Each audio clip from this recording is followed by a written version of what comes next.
Salut, c'est Marco de Top 4 Fun. Aujourd'hui, vidéo de test du HTC One Mini, un mobile que vous avez été très nombreux à me demander en test, un mobile que vous avez été très nombreux à me demander en test pendant en plus de longues semaines. Et oui, je l'avoue, je suis en retard et aujourd'hui c'est l'occasion d'essayer de rattraper un petit peu ce retard par le biais d'un test qui sera un test long, puisqu'on va s'attarder sur ce HTC One Mini et on va vraiment rentrer dans le détail.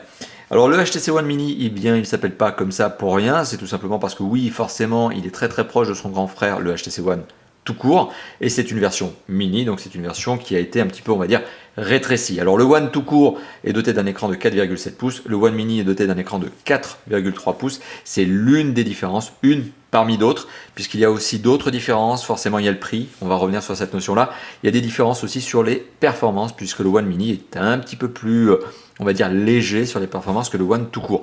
Alors, le prix, eh bien, je vous l'ai indiqué comme étant différent. Ben forcément, aujourd'hui, le One tout court est plutôt situé dans les 550 à 600 euros, puisque ça reste un ultra haut de gamme. Le One Mini est dans la tranche moyen haut de gamme, on est au début du haut de gamme et on est sur un mobile qui, en novembre 2013, date à laquelle je fais ce test, eh bien, est vendu 400 euros sur la boutique de notre partenaire Matériel.net. Matériel.net que je tiens d'ailleurs à remercier pour au passage, puisque j'ai pu tester le One Mini pendant de longues semaines, ça vous vous en doutez, par le biais de Matériel.net, puisqu'il m'avait prêté une version à l'époque. Et maintenant, pour tout vous dire, le mobile que vous voyez devant les yeux n'est pas un mobile de prêt. Et non, puisque pour vraiment aller dans le détail, il faut savoir que j'ai décidé de troquer mon bon vieux Nexus 4 contre un HTC One Mini. Et je reviendrai aussi sur cette notion. Pourquoi avoir troqué notamment ce Nexus 4 qui a un écran de 4,7 pouces par un HTC One Mini? Bon, la première raison, c'est bien évidemment, vous vous en doutez, l'encombrement, puisque forcément tout au long de la journée, je me ramène avec un certain nombre de téléphones, puisque je les teste forcément, donc j'en ai plusieurs dans les poches. Et au bout d'un moment, j'ai décidé d'en avoir un perso qui soit, on va dire, un peu plus léger, un peu plus compact. Donc voilà aussi l'explication de ce choix. Fin de cette parenthèse, vous l'avez compris, donc j'ai donc décidé de switcher pendant quelques temps sur le HTC One Mini en attendant de switcher vers un autre mobile d'ici quelques semaines, d'ici quelques mois, on verra ce qu'il en est. Et donc c'est aujourd'hui mon mobile perso que je vais tester. Alors pour tout vous dire, je l'ai remis à zéro, je suis reparti sur une configuration de base, donc forcément vous ne verrez pas mes informations personnelles, ne cherchez pas, n'essayez pas. Par contre, oui, on va rentrer dans le détail du téléphone. Alors, le HTC One Mini, on va déjà faire le tour du propriétaire, puisqu'on va regarder l'esthétique de ce téléphone dans un premier temps. Vous allez voir que c'est vraiment très proche du HTC One tout court. Et avant même de commencer ce test, j'ai envie tout simplement de vous donner un petit peu, tout simplement l'idée du sommaire. Alors, première partie de cette vidéo, ça va être l'esthétique, le matériel, c'est à savoir donc l'écran, le design notamment, donc ça c'est l'esthétique, l'écran, les performances du mobile, processeur graphique, RAM, on va parler de tout ça, connectivité aussi. Donc ça c'est la première partie de la vidéo, classique chez Top 4 Fun.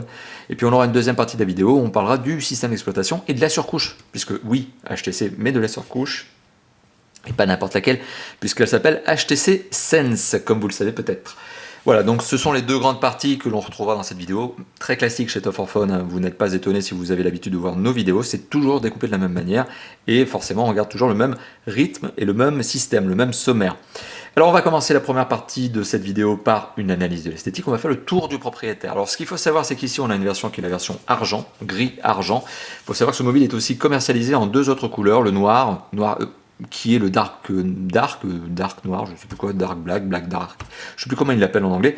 Enfin quoi qu'il en soit, le silver, donc l'argent, c'est le même que forcément ce que vous avez sur le HTC One tout court. Donc c'est la couleur un petit peu la plus basique finalement sur la gamme One. On a la version Dark qui est en aluminium. Alors pour le coup, je la conseille pas trop parce que l'aluminium du Dark me semble non pas anodisé, mais me semble calqué dessus. En fait, c'est une sorte de peinture qui est collée sur l'aluminium.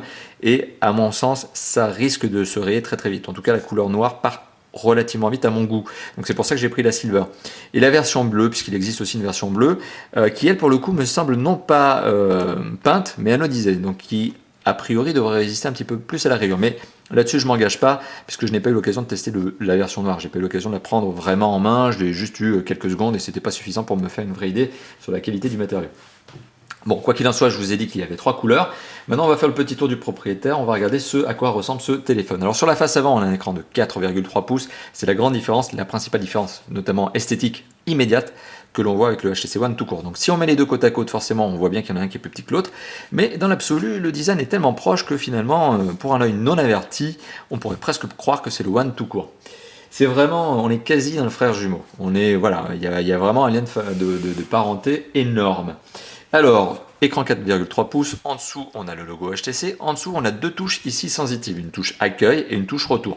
La touche accueil par un double tap permet tout simplement d'ouvrir le multitâche et avec un tap long permet de gérer Google Now.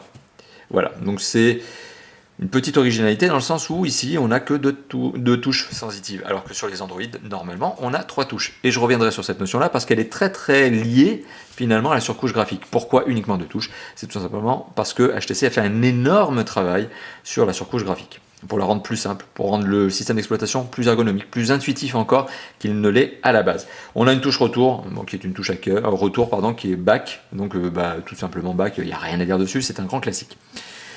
En dessous de l'écran, on a ici une grille qui protège pas grand chose, si ce n'est, j'allais dire pas grand chose, si ce n'est, si, ça protège quelque chose, ça protège le haut-parleur. Il faut savoir qu'ici on a un haut-parleur.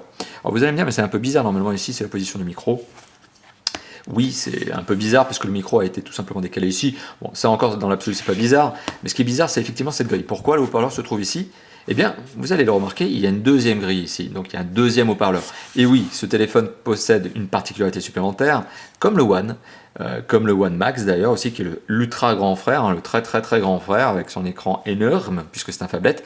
Et bien ici, on a deux écouteurs. Donc je vais vous les faire écouter tout à l'heure, je vais vous faire écouter le son, pardon, qui sont procurés par ces deux écouteurs. Et vous allez remarquer que le HTC One Mini se débrouille vraiment vraiment pas mal sur le son. Voilà, donc c'est une des originalités de la gamme One, à savoir les deux haut-parleurs qui sont en face avant, qui s'appelle aussi, c'est une fonctionnalité qui s'appelle le Boom Sound par HTC, c'est comme ça que ça s'appelle. Et donc voilà, qui rajoute une très belle qualité d'écoute. On va y revenir aussi, hein, je ne vais pas m'attarder là-dessus. Pour l'instant, on y reviendra d'ici quelques minutes. On a ici du capteur de luminosité et de proximité, parce que le téléphone peut gérer sa luminosité en automatique, ce que je débraye systématiquement. Il faut savoir que le téléphone est à peu près à 2/3 de luminosité lorsque vous êtes en train de le regarder là, à l'instant. On a ici un capteur photo principal, ou caméra frontale si vous préférez, 1,6 mégapixels. C'est sympa, c'est une bonne idée parce que ça n'est pas qu'une simple et modeste VGA, c'est bien une 1,6 mégapixels lorsque vous faites de la visio. C'est quand même sympa parce que ça donne une bonne qualité d'image. Et pour les photos en type autoportrait, voilà, ça se dépanne quoi, ça passe, c'est potable. À l'intérieur de la grille en dessous, juste ici, j'ai bien envie de vous le montrer. Alors je vais prendre tout simplement un câble micro USB. Vous avez la lettre de notification. Alors j'ai envie de vous la montrer parce que, vous allez le voir, elle est extrêmement discrète. Alors est-ce que ça va marcher? Oui, vous allez voir. Est-ce que vous arrivez à distinguer peut-être à la caméra si elle veut bien faire un bon focus? Ici, on a la lettre de notification qui s'allume en rouge parce que le téléphone est en charge. Voilà, focus de la caméra. Alors, cette lettre de notification, elle a deux couleurs. Elle s'allume en rouge lorsque vous êtes en charge, par exemple. Elle s'allume en vert lorsque vous avez reçu un message. Il n'y a pas de troisième couleur, il n'y a pas de bleu, il n'y a pas de multicouleur. C'est rouge ou bleu ou vert, pardon, il n'y a pas de bleu. Et elle est extrêmement discrète. Si j'ai un petit point donc à noter sur ce téléphone, si j'avais une petite critique à lui faire, notamment, ça porterait sur cette lettre de notification qui est très bien placée, hein, dans le sens où elle est camouflée, donc c'est une bonne idée dans l'absolu. Mais le problème, c'est qu'elle est trop discrète. Elle flash pas assez fort, la lumière n'est pas assez puissante. Bon, c'est une critique, c'est pas très grave en soi non plus, elle se voit, donc pas de problème là-dessus. Donc ça, pardon, c'est sur sa face avant. Sur son côté gauche, vous retrouvez ici un slot pour la micro SIM, donc format micro, ça n'est pas du mini, ça n'est pas du nano, et ça s'ouvre avec un petit trombone, ce que j'appelle un trombone, qui est en fait une sorte de petit accessoire qui est fourni dans la boîte avec le mobile. Vous n'avez qu'à voir la vidéo de déballage notamment pour vous en rendre compte. Au-dessus, on retrouve le jack 3.5 format CTIA sur lequel je reviendrai tout à l'heure, et le bouton on-off ici, également en aluminium. Sur le côté droit, on retrouve le bouton de contrôle de volume plus-moins, également en aluminium. Vous remarquerez que les deux sont détachés, le plus et le moins. Et en dessous, on retrouve l'entrée micro primaire que je vous ai indiqué tout à l'heure, et le micro USB 2.0 qui permet la charge et la synchronisation. À l'arrière du mobile, qu'est-ce que l'on retrouve? Eh bien, on retrouve forcément le dos en aluminium, le marquage HTC, un marquage Beats Audio, parce que oui, ce téléphone embarque une fonction Beats Audio. On retrouve une série de logos, donc le fait que notamment ce téléphone ne se jette pas à la poubelle. Hein. Bon, je ne sais pas si vous aviez vraiment envie de jeter ce téléphone à la poubelle, je sais jamais. Qu'il a la norme FC, de la norme CE, etc. etc. Ok, il a toutes les normes qu'il faut, il est mondialement commercialisé, donc il répond à tous les standards, tout marché. On retrouve ici une entrée micro secondaire, on retrouve ici un capteur photo de 4,1 mégapixels, c'est une originalité chez HTC One, c'est d'avoir des capteurs photo plutôt raisonnables on va dire, mais qui compensent par une meilleure qualité d'image. Peu de pixels, meilleure qualité d'image. Et on a au-dessus un flash LED. Voilà, donc ça c'est pour le petit tour du propriétaire. Autre particularité, vous l'aurez remarqué, certes le dos est en aluminium, la face aussi est en aluminium, mais tout le pourtour du téléphone est en plastique, ici du plastique blanc.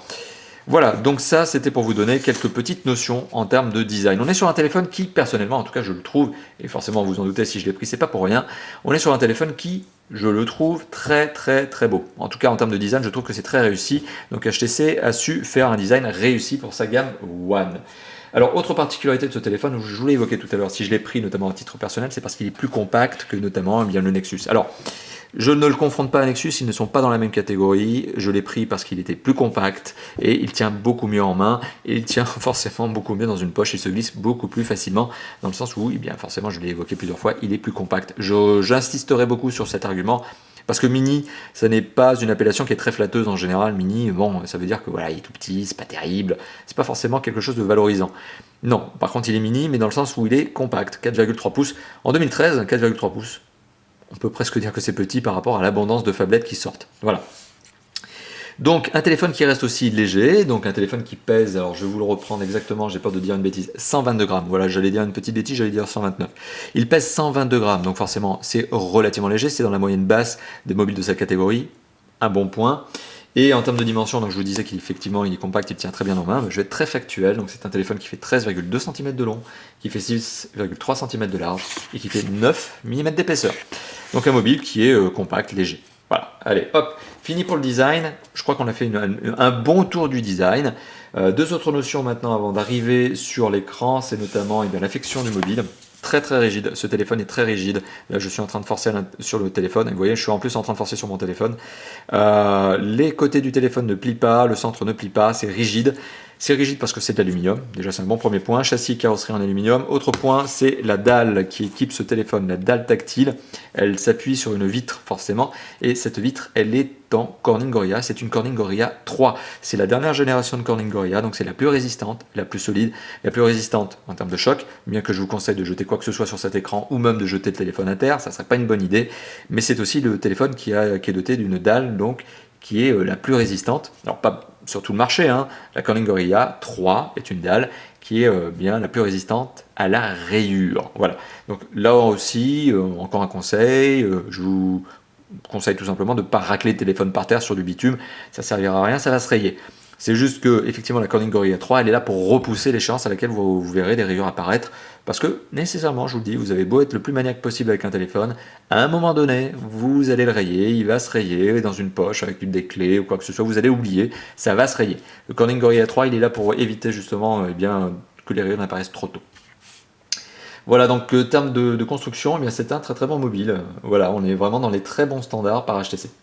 Image et son, alors c'est la deuxième partie de cette analyse du matériel. Alors l'image et le son de ce téléphone, très bon.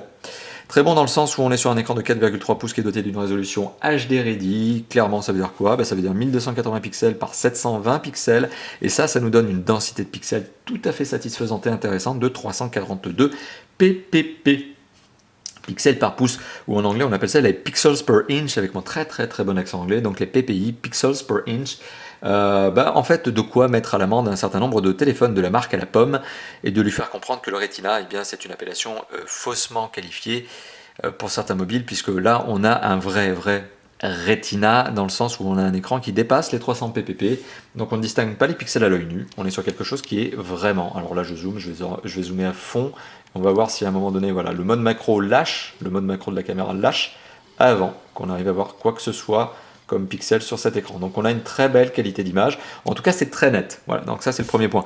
Alors, on parle de netteté, voilà, je vais être un petit peu plus factuel là encore une fois de plus, je vais essayer de vous montrer une petite application en arrêtant de cliquer un peu n'importe où, enfin cliquez, vous m'avez compris, et je vais vous montrer Playlivre. Playlivre est une application Google donc, qui est proposée de base sur les mobiles Android et qui me permet tout simplement de vous montrer la qualité que l'on peut avoir en tant que tout simplement support de lecture. Donc oui, ça se lit très bien, là on est en train de lire Candide, et forcément on a une application qui permet d'avoir une très très belle lecture, une très belle qualité, une très belle netteté d'image. Voilà, donc ça se lit parfaitement bien. Donc on peut lire un e-book sur ce téléphone, il n'y a pas de souci. Alors j'évoquais de la très belle qualité d'image. Là encore une fois de plus, je vais rentrer dans le détail. Je vais lancer une petite vidéo. Alors on va aller sur YouTube. Voilà, on va aller sur YouTube. Hop. on va lancer une petite vidéo GoPro par exemple, qui fait des très très belles vidéos promotionnelles notamment. Voilà, vous allez me dire que je ne suis pas très imaginatif parce que c'est à peu près la vidéo que je vous ressors à chaque fois, à chaque test, mais ça me permet notamment de vous faire un benchmark comme ça de mobile à mobile, vous savez ce que ça donne. Le son est procuré donc par les deux haut-parleurs sur la face avant. Point positif, comme ils ne sont pas à l'arrière, le son n'est pas étouffé lorsque vous posez le téléphone sur une table. Alors on va accélérer un petit peu dans la vidéo. Alors le son est très très puissant. Là on est aux 3/4. Bon, la vidéo non plus n'est pas extrêmement poussée en termes de son.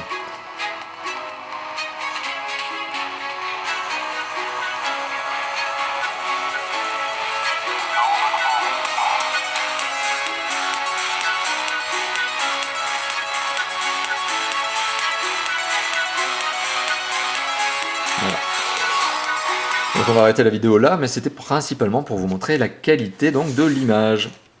Et oui, on est sur un très bel écran, j'insiste vraiment là-dessus. Alors, d'autres éléments sur ce téléphone que l'on va pouvoir regarder lorsqu'on parle d'image et du son. Alors, j'ai envie de faire une petite parenthèse, la dalle tactile. Alors, la dalle tactile, il est clair qu'en 2013, aucun téléphone ne m'a donné d'insatisfaction lorsqu'il est qualifié de tactile, dans le sens où aujourd'hui, on n'a plus que des dalles tactiles capacitives, elles sont toutes très très bien pensées, elles sont toutes multitouches, multipoints, pardon. Donc voilà, aujourd'hui, on n'a plus de problème avec le tactile comme on aurait pu en avoir en 2012. En 2012, on avait encore des téléphones qui, lorsqu'on faisait ça, pouvaient donner des petites blagues. Bon, là, le tactile aujourd'hui est extrêmement réactif, quel que soit le téléphone que vous achetez. Le point positif, c'est ce que je vous ai indiqué tout à l'heure, Corning Gorilla 3 sur ce téléphone, donc on est sur une dalle tactile qui repose sur une vitre qui est de très bonne qualité et qui présente la particularité lorsqu'on appuie très très fort dessus de ne pas s'enfoncer puisqu'elle est extrêmement rigide, ce qui fait que l'écran n'est pas impacté lorsqu'on appuie très très fort dessus. D'un autre côté, je doute que vous tapiez à coups de marteau pour voir si l'écran lâche ou si la dalle tactile casse avant. Bon, voilà, c'était une petite parenthèse. Maintenant, pour parler du son, alors... Le son, il est forcément véhiculé par trois moyens sur un téléphone tel que celui-là. Il est véhiculé par les haut-parleurs, que je vais vous faire écouter de nouveau en son d'ici quelques instants. Il est véhiculé notamment par le jack 3.5 qui se trouve sur le dessus, qui est au format CTIA et qui donne une qualité de son tout à fait satisfaisante, tout à fait convenable. Il n'y a pas de distorsion de son, donc c'est très satisfaisant. Et il est forcément véhiculé également par l'écouteur. Alors l'écouteur, forcément, c'est l'écouteur qui aussi sert de haut-parleur. Donc si le haut-parleur est de bonne qualité, l'écouteur le sera aussi. Particularité, forcément, si vous le mettez en mode écouteur, le son sera plus calibré, plus modéré que le son que vous pourriez avoir en mode haut-parleur, tout simplement parce que le téléphone est intelligent et il va éviter de vous tuer l'oreille lorsque vous mettez le téléphone sur justement l'oreille. Donc l'écouteur est un petit peu plus modéré, enfin le haut-parleur est un petit peu plus modéré que ce que vous ne pourriez avoir en écoute musicale classique. Alors, je pense que vous m'avez compris, quoi qu'il en soit. Donc si je lance un petit titre MP3, allez, soyons fous. Donc j'ai mis de la petite musique. Bon, alors là, comme j'ai réinitialisé le téléphone, on va tous retaper comme settings. Bon, allez, je vais essayer de trouver quelque chose. Alors, j'espère en plus que la musique est bien passée. Oui, c'est bon. Allez, hop. Alors là, j'utilise l'application qui s'appelle Play Music, qui est l'application de base fournie par Google sur ses Android. Alors le son est bien véhiculé par les haut-parleurs, vous allez voir. Voilà. Je fais ça uniquement pour montrer que ça sort bien de la face avant du mobile. Alors, hop, attention les oreilles, je vais booster le son.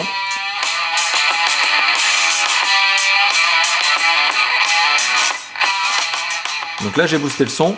Mais, petite parenthèse, j'ai boosté le son sans mettre le mode Beats Audio. Parce que sur ce téléphone, comme de nombreux HTC finalement, il y a une particularité, c'est que vous avez un mode qui s'appelle le mode Beats Audio. Alors il faut savoir que Beats Audio, c'est une marque qui a longtemps appartenu, enfin longtemps, une année et demie, 2 ans, à HTC, donc quelques mois on va dire. Quand on compte en mois, ça fait plus long qu'en années.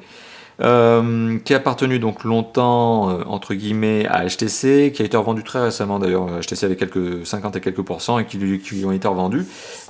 Et là donc forcément on est sur un mode qui s'appelle le mode Beats Audio. Alors le mode Beats Audio, quelle est sa particularité?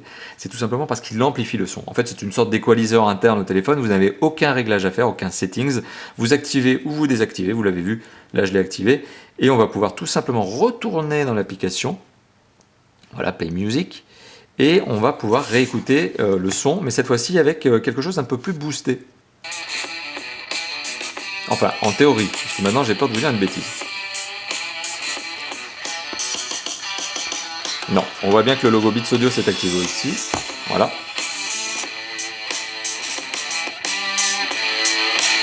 Donc ça amplifie les basses, ça arrondit le son.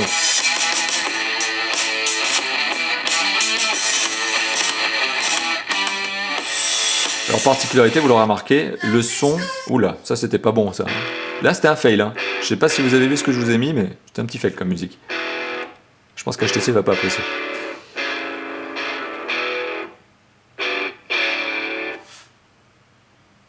Alors, petite particularité, la musique que je suis en train de vous faire écouter est de la musique libre de droit qui est communiquée par YouTube. Il faut savoir qu'elle est disponible si vous êtes un YouTuber sur la plateforme YouTube. Voilà, donc si vous la cherchez quelque part, ben, sachez qu'elle est dessus.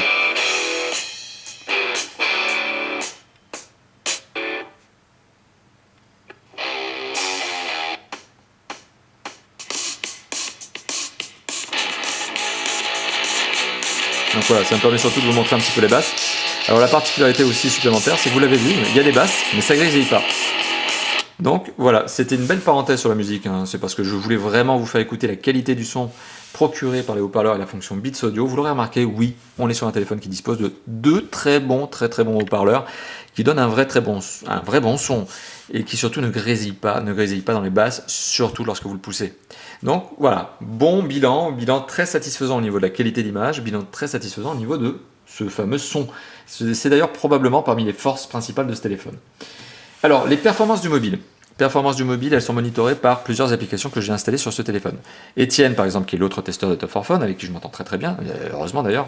Bah, de toute façon, il n'a pas de choix, je suis le rédac chef. Donc, il est un petit peu... il n'a pas trop le choix que de bien s'entendre avec moi. Donc Étienne a l'habitude de tester avec d'autres applications qui sont un peu plus poussées, notamment sur les paramètres graphiques, 3D Mark, je crois, etc.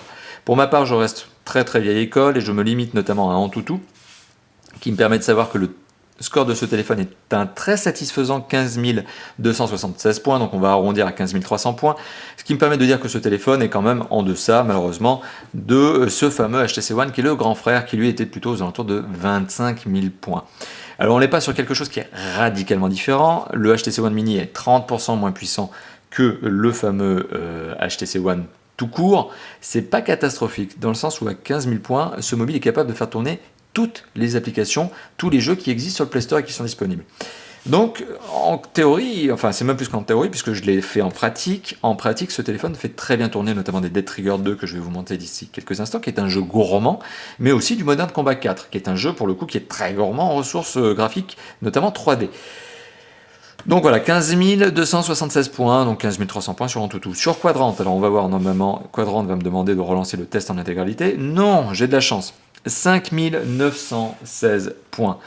916 points. 917, 19, qui je raconte. 5 919 points. Voilà, je vais y arriver. Donc 6 000 points. Allez, on arrondit à 6 000 points, vous m'en voulez pas.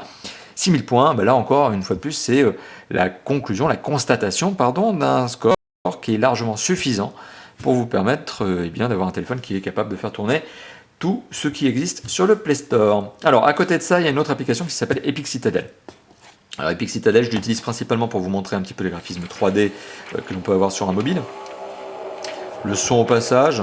Donc jouer, c'est une démo de jeu vidéo, vous le savez pertinemment. Je crois que maintenant, si vous connaissez les vidéos de Top 4 Phone, j'ai pas besoin de vous refaire l'article. Vous savez ce qu'est Epic Citadel. Alors par contre, je vais baisser le son, parce que sinon on va en prendre plein les oreilles. Parce que comme je vous l'ai dit, ça balance fort. D'ailleurs, ça balance tellement fort, et je vous l'ai peut-être indiqué tout à l'heure, que lorsque vous mettez ce téléphone en mode réveil, c'est la chose qui m'est arrivée, hein, c'est la petite histoire. J'avais mis le son à fond, parce que j'étais habitué de le mettre à fond sur mon Nexus 4.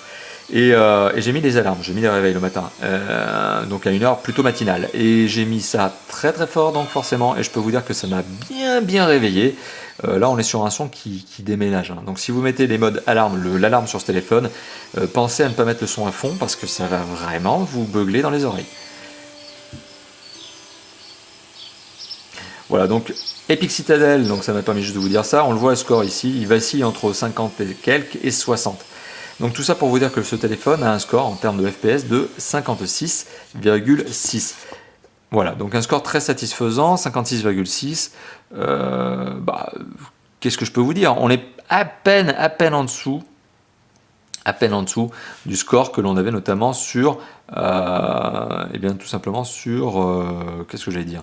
Sur le HTC One tout court.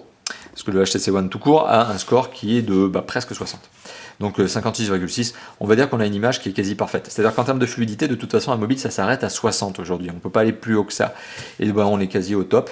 Donc je pense qu'en fonction du graphisme que vous mettez, en fonction du jeu que vous mettez, le 60, il n'est pas vraiment problématique à atteindre.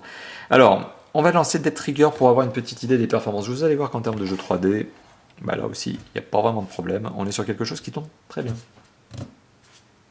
Petite séquence d'authentification, etc. Ok, juste pour savoir, récupération des données joueurs. Bon, c'est bien parce que la sauvegarde elle est stockée. Donc, hop, on y va. Enfin, on va essayer. Ou pas.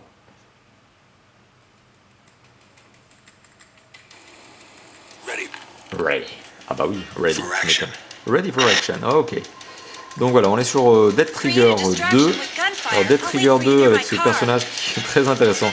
Je trouve, si vous avez déjà joué à Dead Trigger 2, je pense que vous vous en êtes rendu compte, mais la jeune femme qui vous est, avec qui vous faites équipe dès le départ ressemble vraiment, enfin je sais pas ce que vous en pensez, mais je trouve, ressemble énormément à Lara Croft. On dirait Lara Croft dans les années fin 90, début 2000, quand elle avait sa vieille tenue, notamment son t-shirt, son débardeur bleu. C'est vraiment dingue. Les gars qui ont fait Dead Trigger 2 se sont pas mal inspirés. Donc je pense que c'est plus pour la reconnaissance, c'est plus pour faire un clin d'œil que de la copie, mais ils ont vraiment fait un design qui ressemble à Lara Croft dans les années fin 90, début 2000. Alors vous avez remarqué, je suis très bon sur l'FPS mobile. Ça n'a pas changé. Quel que soit le mobile que j'utilise, je suis toujours aussi quiche. Voilà. Bon. Heureusement que ce jeu, Dead Trigger 2, permet de tirer en automatique sur les ennemis.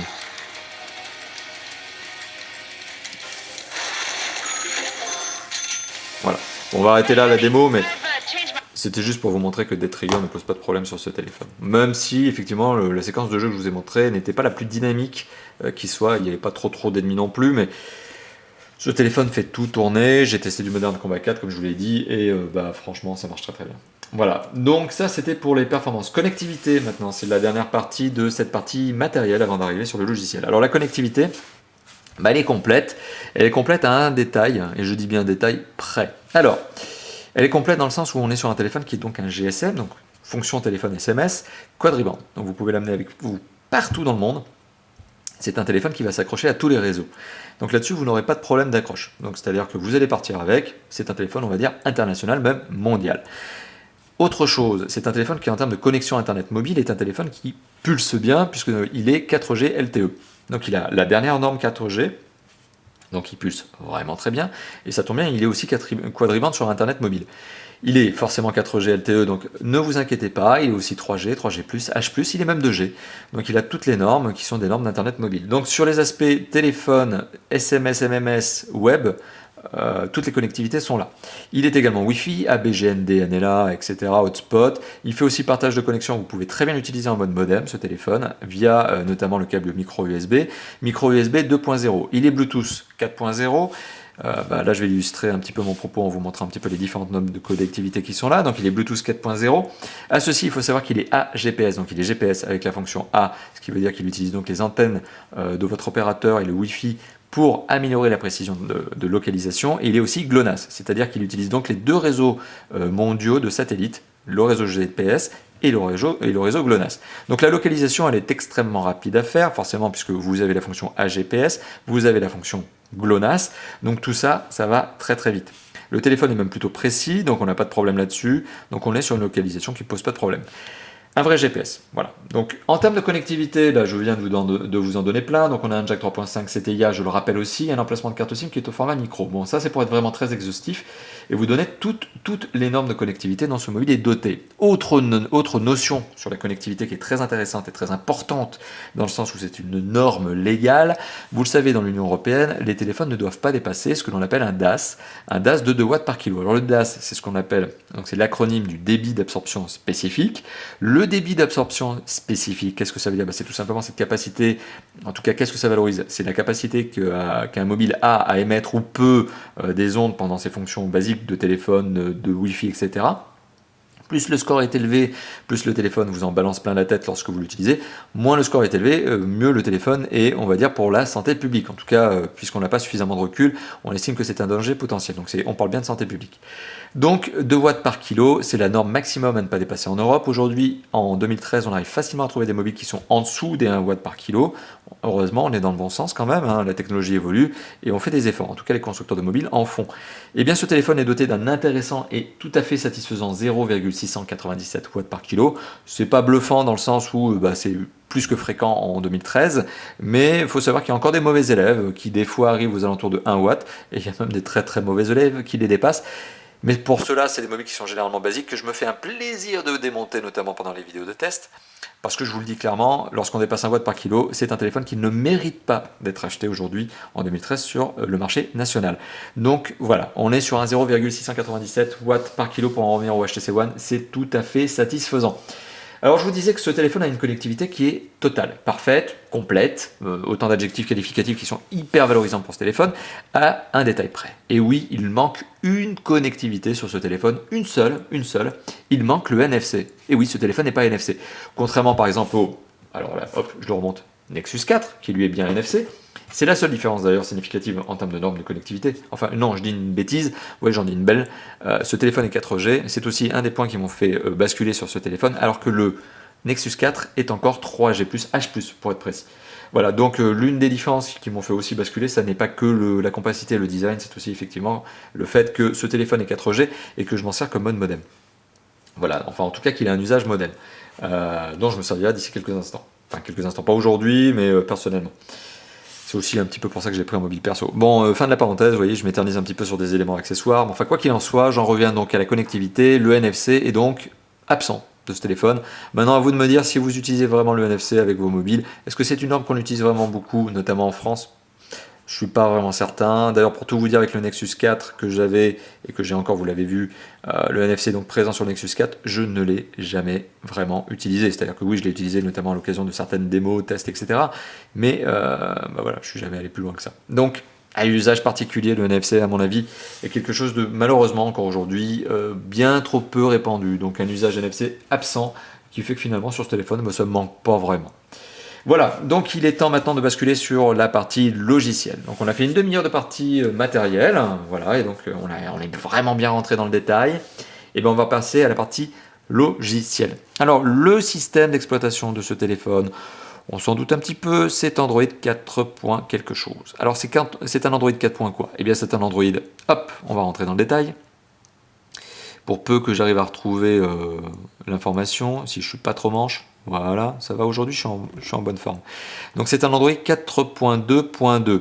Il est doté d'un HTC Sense, qui est donc la surcouche constructeur qui est calquée dessus, qui est un 5.0. Donc c'est la dernière version d'HTC Sense. Donc 4.2.2 pour Android et HTC Sense 5.0. Alors qu'est-ce que ça veut dire ? Eh bien ça veut dire qu'on est sur une dernière version d'Android. Pas la dernière. Parce que oui, il existe aujourd'hui la 4.4 KitKat, très très beau nom je trouve, à vous de me dire ce que vous en pensez dans les commentaires, mais enfin bon, il existe bien la version 4.4 KitKat, il a existé avant la version 4.3, qui était notamment la version avec laquelle a été commercialisé le Nexus 4 pour la première fois. Entre la version 4.2, 4.3 et 4.4, en toute sincérité, les modifications, les évolutions qui ont été apportées sont à peine, et même on va dire non perceptibles par l'utilisateur lambda, dont d'ailleurs je fais totalement partie, je le dis clairement, voilà, j'utilise Android, mais je l'utilise comme un utilisateur lambda, c'est-à-dire je m'amuse pas à faire n'importe quoi sur le mobile, alors, entre guillemets, hein, c'est pas méchant ce que je suis en train de dire, mais par exemple je fais pas de modification de l'OS, etc. Donc finalement, je suis un utilisateur qui est plutôt gentillé en termes d'utilisation au quotidien. Et donc finalement, les évolutions entre la 4.2, la 4.3 et la 4.4 sont tellement marginales que oui, j'aime bien enfoncer le clou en indiquant que pour moi, alors c'est peut-être pas le cas pour vous, hein, vous qui êtes peut-être plus expérimenté que moi sur les manipulations que l'on peut faire sur les OS, mais selon moi, 4.2, 4.3, 4.4, c'est pareil, c'est la même chose. Alors sur cet Android, on a forcément tout un tas de belles choses qui sont installées par défaut, forcément. Donc on a du Chrome, on a tout ce qu'il faut, du Play Music, je vous l'ai montré tout à l'heure, on a du Play Film, du Play Livre, etc. Et sur ce système d'exploitation, eh bien, HTC a fait un gros travail. Elle a fait un gros travail dans le sens où on a la surcouche graphique qui s'appelle HTC Sense, qui présente la particularité notamment sur la base, au niveau de la base. Donc lorsque vous allez allumer votre téléphone, ça se voit notamment beaucoup. Bon, vous avez des raccourcis, donc ici vous avez des raccourcis qui vous permettent directement d'embrayer sur le navigateur web. Ok, mais ce qui est intéressant, c'est que lorsque vous allumez votre téléphone et que vous le voyez en mode base, le premier panneau que vous allez ouvrir, c'est configurable, c'est le panneau qui s'appelle le Blink Feed. Alors le Blink Feed, qu'est-ce que c'est? Eh bien, c'est un panneau, une sorte de flux d'actualité, un flux RSS, ce que vous voulez, qui vous permet de merger un certain nombre d'informations. Premièrement, des informations qui sont de type journaux, donc ce sont effectivement des grands noms, des grands quotidiens qui seront présentés ici. Vous avez aussi ici sur la phase de démarrage des tutoriels lorsque vous êtes en mode premiers accès. Donc oui, là j'ai des tutos parce que je viens de réinitialiser le téléphone. Et vous avez aussi la possibilité ici d'avoir tout simplement le flux d'actualité, par exemple Facebook. Donc vous pouvez très bien utiliser ici votre panneau d'accueil, donc le Blink Feed, pardon. Pour être très précis, parce que c'est le nom qu'a donné HTC à cette fonctionnalité, vous pouvez très bien utiliser le Blink Feed, notamment pour avoir l'actualité de vos contacts, qui apparaissent spontanément comme ça directement sur le panneau d'accueil. Alors vous pourriez très bien définir ce deuxième panneau comme étant le panneau sur lequel baser le panneau d'accueil. C'est-à-dire que maintenant je vais allumer, vous l'avez vu, j'ai fait une petite manip très rapide, je suis allé peut-être un peu vite, mais maintenant je vais déverrouiller et mon panneau d'accueil c'est celui-là. Voilà, donc vous pouvez configurer ça comme vous voulez, vous pouvez en ajouter d'autres, vous pouvez rajouter des widgets, vous pouvez à peu près faire ce que vous voulez, dans le sens où vous pouvez aussi changer le fond d'écran. Bon, c'est customisable. Voilà, le design est customisable. Vous pouvez bien évidemment changer les icônes qui sont en bas, et vous pouvez même changer un certain nombre de choses. Alors, je vous ai dit tout à l'heure que, là je fais un petit peu de nettoyage, petite parenthèse, vous avez vu tout à l'heure que double tap est égal tout simplement multitâche où je peux killer des tâches, comme ça, et lorsque j'appuie long, j'ai le fameux Google Now, donc qui pour le coup là forcément est vide parce que j'ai réinitialisé le téléphone. Donc vous ne verrez pas mon propre Google Now avec mes propres alertes. Et la touche retour. Alors on n'a que deux touches, voilà, ce qui fait qu'effectivement, on a aussi un menu principal qui est extrêmement simplifié. On n'a pas vraiment beaucoup de profondeur de menu, tout est quasi à plat, donc on est sur quelque chose de très simple. Et voilà le travail de HTC ici, c'est la simplification, un travail d'ergonomie très important. Voilà. Alors après, on a du design, forcément, vous l'avez vu, on a des icônes qui ont été retravaillées, on a un petit peu de design, et on a des applications. Alors maintenant, c'est pour parler du domaine applicatif qui ont été rajoutées. Alors, les 4 dernières applications que vous voyez ici, qui sont Antutu Quadrant, Epic Citadel et Dead Trigger, sont installées par mes soins. Tout le reste est installé par défaut dans ce téléphone. Donc vous avez forcément un gestionnaire de boîte email dans lequel je ne vais pas rentrer parce que la boîte email est vide. Donc je n'irai pas plus loin sur cet aspect-là. Vous avez une fonction agenda, une fonction contact, une fonction galerie que je vous ai rapidement montré tout à l'heure, dans laquelle vous pouvez même avoir une sous-particularité, vous avez la fonction Zoé. C'est-à-dire que vous pouvez animer vos photos, leur donner un peu de vie, faire un petit peu presque une vidéo, parce que c'est le cas, vous allez faire une vidéo de 30 secondes avec vos photos. Donc ça, c'est HTC Zoé. Vous avez du Facebook, vous avez du Twitter, vous avez différentes applications Google qui sont tout à fait classées ici dans un dossier qui s'appelle Google par HTC. Vous avez une fonction média qui vous permet d'accéder à tout un tas de raccourcis, notamment TuneIn Radio, qui est de la radio online, Sound, Play Magazines, voilà, tout un tas de belles choses. Vous avez surtout une radio FM, voilà, qui nécessite, et vous l'avez vu, de brancher le casque, le kit piéton pour faire tout simplement l'antenne. Le téléphone n'a pas d'antenne interne, donc vous allez vous servir de votre kit piéton en guise d'antenne. Vous avez donc du Twitter, du Maps, comme je vous l'ai montré tout à l'heure lorsqu'il a fallu que je vous montre, lorsque j'ai voulu, vous montrer l'usage GPS, l'horloge, bourse, l'application bourse, ok, c'est à vous de voir si vous avez des actions et des PEA qui pourraient rentrer là-dedans. Des choses de productivité. Alors c'est pas mal parce qu'on a un Polaris Office qui permet de lire des documents Word, Excel, etc. Une visionneuse PDF, c'est pas mal, c'est pas bête. Un logiciel de prise de notes, un logiciel de prise de gestionnaire de tâches, Dropbox. Dropbox qui vous est offert, entre guillemets, à hauteur de 25 Go, c'est-à-dire que vous avez 25 Go de stockage Dropbox offert sur votre HTC One Mini pendant 2 ans. C'est-à-dire qu'au bout de 2 ans, vous êtes obligé de payer, mais pendant 2 ans, vous avez Dropbox. Bon, 25 Go. À vous de me dire si vous aimez le cloud. Moi, personnellement, le cloud, je m'en sers pas vraiment, parce que j'aime bien avoir le tout dans ma mémoire de téléphone interne, parce qu'on ne sait jamais, parce que vous pouvez vous retrouver dans un endroit paumé, où il n'y a pas d'accroche réseau, et où votre 3G, 4G est complètement pourri, et finalement, le cloud, vous l'avez un peu dans la banane, quoi. C'est un peu comme ça, parce que forcément, vous ne pouvez pas vraiment l'utiliser. Donc, moi, personnellement, le cloud, j'ai un avis un petit peu ouais, on va dire modéré. Pour moi, ça marche très bien sur un PC qui est connecté en Wi-Fi au bureau, par exemple, ou à la maison, mais sur un mobile, ouais, bof, quoi. C'est une mémoire de sauvegarde à la rigueur. À la rigueur. Alors vous avez aussi les fonctions paramètres, vous avez un mode enfant. Alors le mode enfant, c'est une application externe en fait, c'est pas développé par HTC, ça s'appelle Zoodles, qui vous permet de gérer un petit peu un environnement sécurisé pour vos mômes.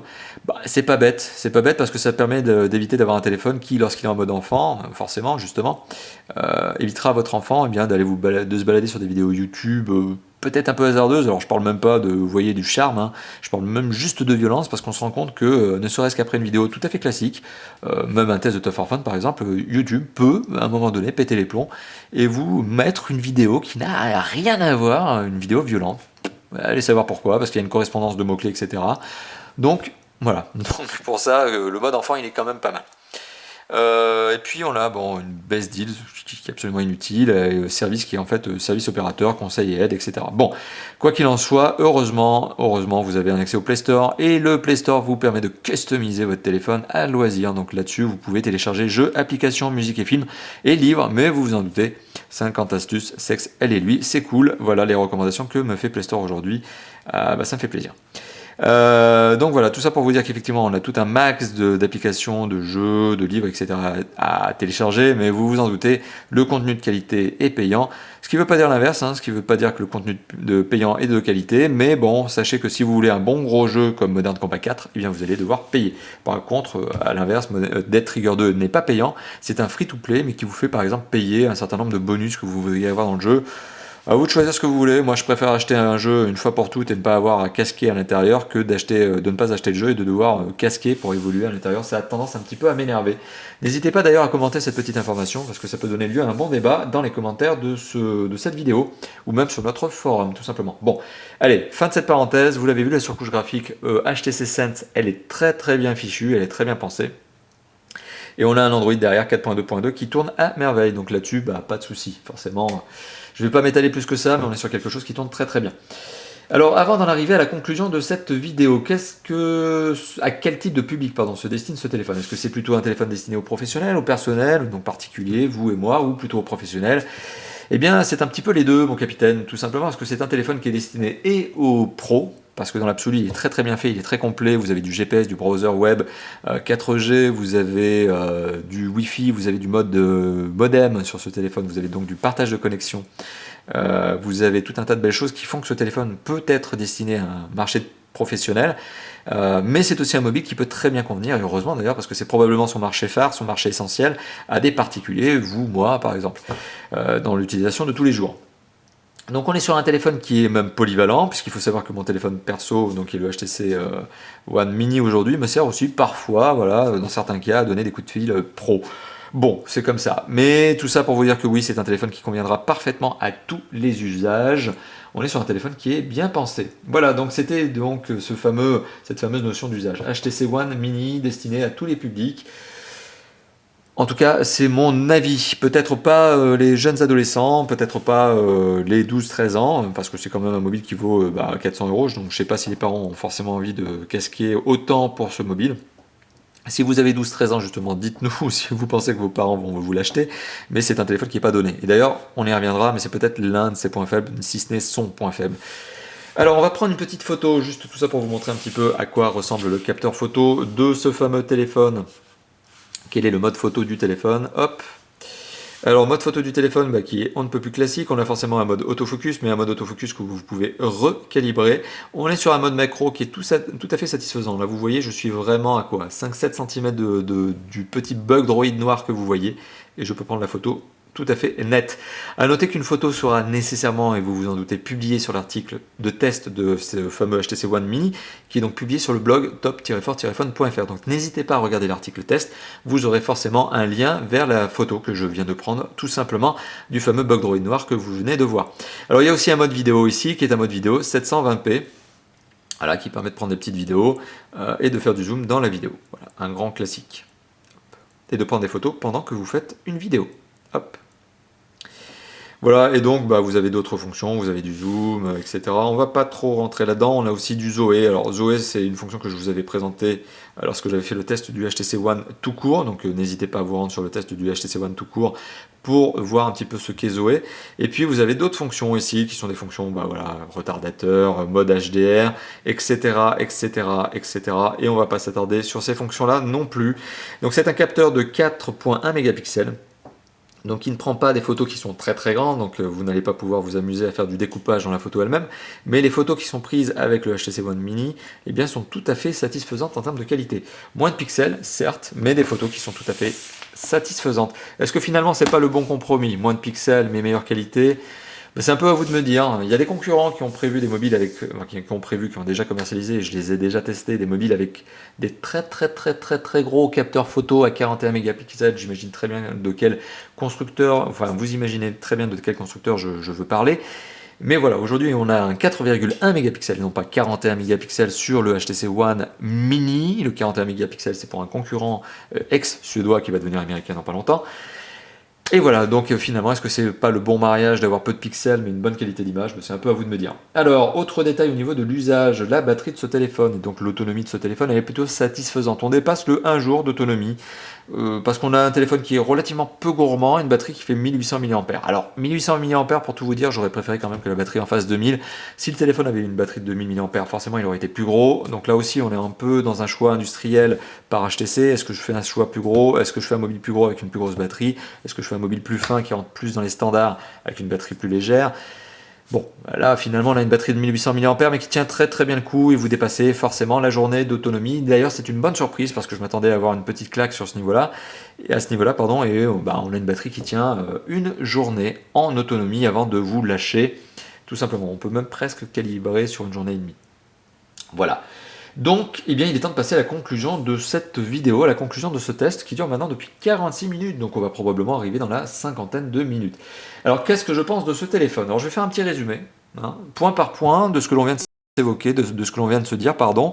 Et on va rentrer dans la conclusion de la conclusion, et je vous dirai si oui ou non je vous conseille ce téléphone à l'achat, sachant que je l'ai bien acheté, mais est-ce que finalement il s'adapte à tout le monde? Bah, ça, on va en parler. Alors, côté design, un très beau mobile. Est-ce que je suis objectif? Pas du tout, pas forcément, parce que les goûts et les couleurs, eh bien, ça relève du subjectif. Donc oui, je suis très subjectif quand je vous dis que ce mobile est beau. Eh bien, c'est mon propre avis. Je le trouve très beau et c'est une question de design. Voilà, bah, c'est à vous de me dire ce que vous en pensez. Personnellement, je suis très satisfait. Bon, premier point. Deuxième point, est-ce que la qualité d'image est bonne? Tout à fait bonne, mon capitaine. Effectivement, on est sur un mobile qui a une très belle densité de pixels, on est sur un mobile qui a une très bonne résolution 720p. Forcément, on a toujours envie d'avoir plus. Certains diront que oui, ça aurait été sympa d'avoir un 1080p sur un écran de 4,3 pouces. Je ne suis pas certain que ce soit très judicieux, ça ne ferait qu'augmenter le prix sans avoir une vraie qualité au final perceptible. Mais voilà, on est donc sur un téléphone qui a un écran de 4,3 pouces 720p avec une très bonne qualité d'image. La dalle tactile est juste très bonne, il n'y a rien à redire dessus, aucun reproche à lui faire, elle est réactive, elle est multipoint et surtout elle est dotée d'une vitre qui est une vitre Corning Gorilla 3. Donc un très bon choix. Encore une fois de plus, mais ça va avec la qualité de fabrication et les matériaux utilisés. Le haut-parleur, l'écouteur, le jack 3.5, donc la qualité de son global, excellentissime. On est sur quelque chose de très intéressant avec du Beats Audio qui marche très bien. Rien à lui reprocher. Un jack 3.5 en format CTIA, qui est la norme la plus répandue aujourd'hui. Rien à redire. En termes de performance, certains pourraient dire que c'est un petit peu juste. Oui, c'est un petit peu juste par rapport à un HTC One qui culmine à 25 000 points sur AnTuTu. On reste sur un téléphone qui fait du 15 000, je reprends ma petite fiche, 15 300 points. Ah bah c'est largement suffisant malgré tout pour faire fonctionner tout ce qui existe sur le Play Store, je reviens là-dessus, que ce soit 15 000 points, 25 000 points, 30 000 points ou 170 000 si ça existe un jour, eh bien ça revient au même. Les applications du moment, donc 2013 sur le Play Store, fonctionnent à ce niveau-là. Pas de problème. Donc, performance tout à fait satisfaisante. 57 fps, c'est le nombre d'images donc par seconde affichées par ce téléphone. Donc l'image est fluide, quasi aussi fluide, mais on peut même dire aussi fluide que le HTC One tout court. Connectivité tout à fait satisfaisante, on a tout ce qu'il faut. Bon, il manque le NFC, mais est-ce que c'est vraiment grave? Non. Moi, personnellement, comme je vous l'ai dit, je m'en suis jamais vraiment servi. Il y a le 4G, par contre, ça, c'est un très bon point. Et on est sur une accroche réseau qui, étonnamment, est tout à fait satisfaisante. Je dis étonnamment parce que plus on multiplie en général les normes de connectivité sur un mobile, plus en général, notamment en internet, plus en général on peut avoir des blagues en accroche réseau, parce que le téléphone va essayer de se calibrer tout le temps sur 3G, 4G, hop je monte en 4G, hop je descends en 3G pour avoir le meilleur réseau, enfin c'est un peu le genre de blague que l'on peut avoir avec un téléphone, qui est 4G notamment, et bien là pour le coup on est sur quelque chose qui accroche le réseau, et qui l'accroche bien et qui le garde de manière pérenne. Donc on est sur quelque chose de satisfaisant. En termes de GPS, pareil, pour les accroches, on est aussi sur quelque chose de satisfaisant. Le DAS, 0,697 watts par kilo, bon, c'est dans la bonne norme, il n'y a rien de catastrophique. Au contraire, système d'exploitation du Android à la sauce HTC, je ne peux que féliciter HTC pour cette très bonne surcouche. Alors d'habitude je suis pas friand des surcouches, ce qui m'a fait aussi un peu basculer, c'est que la surcouche qui est présente sur le HTC One Mini, c'est pas un truc de dingue, c'est pas un truc avec des effets spéciaux de partout. Justement sortant d'un Nexus 4, j'avais pas envie d'un truc qui clignote de trop, et je suis même plutôt satisfait. Voilà, je suis sur une surcouche graphique qui aujourd'hui est tout à fait satisfaisante. Alors maintenant, l'usage de ce mobile. Usage pro, perso, je vous l'ai évoqué, c'est un mobile polyvalent, il n'y a rien à dire, il n'y a rien à redire. En termes de batterie, on a une bonne autonomie, et en termes d'appareil photo, on est sur quelque chose qui prend des bonnes photos, mais c'est un capteur un petit peu petit, ça peut gêner certaines personnes. Alors conclusion de ma conclusion, qu'est-ce que je pense de ce mobile qui aujourd'hui vaut 400 €? Alors je vous rassure, si je l'ai acheté, enfin je vous rassure, non, mais en tout cas si je l'ai acheté aujourd'hui, c'est pas parce que je l'ai eu à 400 €, forcément j'ai un peu cherché des bons prix, et je l'ai eu à moins que ça, donc ce qui m'amène à vous dire ce que j'en pense réellement si vous deviez l'acheter à 400 €. Aujourd'hui je trouve ce mobile un peu cher. Je vous le dis en toute sincérité, 400 € pour un mobile qui est un mobile mini, qui est certes très sympathique, eh bien à mon goût c'est un petit peu cher. Pour tout vous dire, effectivement aujourd'hui à 400 €, vous vous retrouvez en concurrence frontale, en tout cas sur ce téléphone, avec du Nexus 5. Alors le Nexus 5 il est plus grand, donc forcément ça dépend de ce que vous voulez avoir. Est-ce que c'est un téléphone plus grand que vous voulez avoir avec un plus grand écran, ou est-ce que c'est un téléphone plus raisonnable en termes de taille, et donc plus compact et plus facile à glisser dans une poche? C'est une question de choix. Mais si vous recherchez la performance absolue, forcément ce mobile risque de se faire tacler tout simplement par des concurrents qui viennent de sortir et qui sont donc du Nexus 5, qui est qui est dans les mêmes autres prix, enfin dans les mêmes prix. Donc tout ça pour vous dire finalement, et vous l'avez bien compris, que si vous deviez l'acheter à plein pot, donc 400 € en novembre 2013, c'est un peu juste. À mon goût, honnêtement, c'est un peu cher. Maintenant, si vous arrivez à trouver des prix qui sont plus intéressants que ce fameux 400 €, ça devient un mobile qui est extrêmement intéressant, dans le sens où forcément il est compact, c'est vraiment un bon point déjà, donc ça dépend aussi de ce que vous voulez. Bon, si vous voulez une phablette, forcément achetez une phablette, hein, c'est pas fait pour vous, ce HTC One Mini est pas fait pour vous. Par contre c'est un mobile qui est doté de toutes les connexions, il est surtout 4G, donc c'est très appréciable, et il a un design et une qualité de fabrication qui sont vraiment dans les standards très élevés. On est vraiment sur un mobile qui fait très quali, et qui est très quali. Voilà, donc vous l'avez compris, ma conclusion, c'est forcément un prix élevé, c'est le gros point négatif que j'ai trouvé sur ce téléphone, et c'est aujourd'hui le seul point négatif que j'arrive à lui retrouver, véritablement, si ce n'est voilà, la fameuse lettre de notification qui est un peu discrète. Bon, est-ce que c'est grave? Non, pas vraiment. Le capteur photo 4,1 mégapixels, bon, c'est à vous de dire si ça vous pose problème. Moi je m'en sors très bien, puis de toute façon je suis pas un gros accro de la photo avec les mobiles, je préfère prendre un bon vieux boîtier réflexe. Voilà, donc moi personnellement il me convient parfaitement. C'est un choix de raison. C'est un choix de raison aussi parce que je l'ai pris forcément à un prix. Voilà, je l'ai pris à un prix, bon, ok, très intéressant. À 400 €, voilà, j'enfonce le clou. C'est la 10e fois que je me répète, mais c'est pas forcément une bonne affaire. À vous de choisir, mais essayez si vous voulez l'acheter, parce que c'est un bon mobile au final. Si vous voulez l'acheter, c'est vraiment de tirer le prix vers le bas, essayer de trouver des bonnes affaires. Il y en a eu, il y a eu des blagues, notamment récemment sur une boutique en ligne qui a cassé un prix sans s'en rendre compte sur ce téléphone et qui s'est fait dévaliser son stock. Voilà, c'est ce genre de bonnes petites surprises que l'on peut avoir sur le web. Voilà, quoi qu'il en soit, eh bien c'est l'heure, il est temps, voilà, 22 h, il est temps de finir cette vidéo. Je vous remercie d'avoir regardé, 52 minutes. Je vous remercie aussi de votre compréhension, parce qu'effectivement j'ai mis très longtemps avant de faire ce test. Bon, eh bien voilà, je vous remercie beaucoup de votre compréhension. N'hésitez pas à commenter cette vidéo, comme d'habitude, n'hésitez pas à la commenter sur la chaîne YouTube elle-même. Bien qu'aujourd'hui les systèmes de commentaires de YouTube, vous l'avez vu, ont évolué de manière négative. Je le dis franchement, je ne suis pas très satisfait en tant que YouTuber de la manière dont YouTube a fait évoluer ses commentaires. Donc c'est pour ça que je vous recommande plutôt de poster vos commentaires soit sur le site, donc le blog top-fort-phone.fr, soit sur le forum qui est lié à ce fameux site, ce fameux blog, donc /forum. Autant d'URL que vous retrouverez dans la description de la vidéo. Donc n'hésitez pas tout simplement plutôt d'ailleurs à aller sur le blog et sur le forum pour commenter la vidéo et pour réagir avec nous. D'ailleurs ce sont les supports que nous privilégions aujourd'hui. Il y a deux autres endroits où vous pouvez nous retrouver, Facebook et Twitter. Pourquoi je vous les cite? Tout simplement parce que Facebook c'est aussi le meilleur moyen de connaître le planning de test que nous avons. Quand je dis nous, c'est Étienne, moi et le nouveau testeur qui est en train de nous rejoindre qui s'appelle Jacques. Donc c'est le meilleur moyen de savoir quel est notre planning de test. Et Twitter, tout simplement parce que Twitter me permet de vous donner, alors là je parle de mon cas personnel, quelques petits flash news, la baisse de prix d'un mobile, l'arrivée du mobile dans un catalogue de constructeurs, etc., etc. Je me sers de Twitter pour ces très rapides flash news, parce que forcément en 140 caractères, ça va généralement plus vite, et c'est plus facile voilà, d'exprimer des petites news, des petits briefs, quoi, des brefs, pardon, rapidement. Voilà, merci d'avoir visionné cette vidéo qui est un peu tardive mais pas trop. J'ai un peu bafouillé, voilà, j'espère que vous serez relativement compréhensif là-dessus. N'hésitez pas à mettre des pouces verts sur la vidéo, ça fait toujours plaisir, plutôt que les pouces rouges, même si je sais qu'il y a un ou deux coquins qui viennent bien me mettre régulièrement des pouces rouges sur mes vidéos.